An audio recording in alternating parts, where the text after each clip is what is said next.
We never tell a kid to leave the gang because that'd be like leaving your family. They have to find it in their heart that this life is not what is best for them. Remember, we are not the lead actor in a kid's life. We're a supporting role. I love that. And that they have to be the hero of their own stories. And so our job is just to walk with them and navigate with them until that heart change takes place. I always tell my kids, when you're ready, you know where to find me. Yeah. Now, that doesn't mean that I disappear. I'm in their face all the time, but I'm not always like, get out the gang, get out the gang, get out the gang, get out the gang. It's about when the kid is ready. Are you ready when they're ready? Because they're going to come to you. Yeah. They're going to look for you. But yeah, unless it leaves the heart first. Because I've had kids who have left the gang and went right back into the gang because their heart was still in it. And it's like a drug. That street life is like an addiction. And so it starts in the heart first. Yeah. And I think sometimes we make the mistake of telling them how much better life will be, but that's not always true, is it? Not always and it's certainly true. not even, it's certainly not going to be easier. Exactly. In many ways, and especially if you're staying in the neighborhood where you've done your, where you're affiliated, right? Because a lot of times people can't move. People can't change environments. They're still in that environment. So yeah, it makes it very difficult. So what do you think is the greatest thing that you can do to cultivate the soil of their heart so that their heart can begin to change?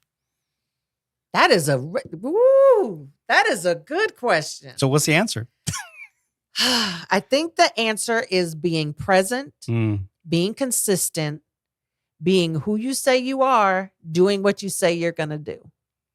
It's about trust and relationship. At the end of the day, these kids have experienced trauma, abandonment, pain, loss, and more loss, right? Yeah. And so who are you to come into their life and tell them how to do things much better? It is an invitation. If you get an invitation from them to be a part of their journey, then that is a big deal. That's a really big deal. And then from there, you develop that relationship of love, consistency, presence, and showing them that you're there and available. I love that. So the best thing to cultivate that soil for their heart is, you said, presence, yes, consistency, yes, authenticity, yes, obviously wrapped all around love. Oh, wrapped around love. And then on the side, you praying like crazy. Yeah. Okay. Let's not forget that part. Let's not forget that part. That part. You are praying, spending time with God, seeking God, seeking his direction and how to do this, what to do, how to penetrate that kid's heart, like all of those things. God will show you. Yeah. If God brought that young person into your life for a reason, God will equip you to do what needs to be done. Yeah, I love that.